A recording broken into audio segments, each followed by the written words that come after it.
Dis min wat jy hoor van 9 geslagte op een plaas. En ons het die voorreg om op so 'n plaas te kuier hier naby Caledon, binne in 'n beautiful canola land. Saam met my Jan Fik. Jan, lekker om saam met jou hier te kuier. Vertel vir ons meer. Christel, baie welkom. Ek is bly dat julle hier by ons kuier in die Weskaap. Ja, ons boer met graan en skape. Aan die graankant het ons die kontantgewasse wat maar koring, gaars en canola is. En ook lupine, ertjies en wieke wat ons gebruik of om pitvoer te produseer of ons maak kuilvoer vir die skape. Of ons plant die grane in 'n mengsel om lammers op af te rond. Aan die veekant het ons doeniemerines waarmee ons boer, dis maar dubbeldoel vleis en wol. En dis maar wat ons doen. Ja, en dis min wat 'n ou die geleentheid kry om oor 9 geslagte te praat op een plaas. Brei bietjie uit. Ja, Christel, dis 'n groot voorreg vir ons om hier te wees as familie. Ons is van 1798 af ononderbroke op hierdie plaas, Vaalplaas. My seun is die 9de geslag.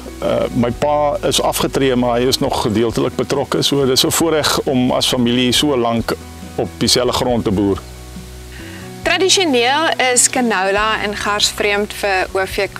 Vertel my meer. Christel, ja, canola gebruik ons hoofsaaklik as 'n afwisseling in die wisselbou. Dis 'n relatiewe nuwe produk wat in die laaste paar jaar geweldig toegeneem het, hektare. Die cultivars het ook baie verbeter om hoër opbrengste te gee.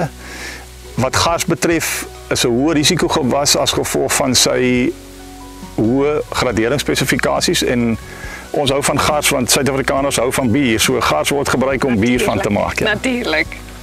Jan, jy het baie onlangs deel geraak van OVK se direksie. Baie geluk. Maar wat sien jy as jou belangrikste taak binne OVK direksie? Ja, dankie Christel. Maar ek dink direksie is daar om beleid en strategie te bepaal, so ek hoop ek kan daar 'n bydrae lewer en dan moontlike geleenthede in die Weskaap vir OVK om sy voetspoor bietjie uit te brei. Jan, dit was verskriklik lekker om hier by jou te kuier. Dankie dat jy jou mooi met ons deel.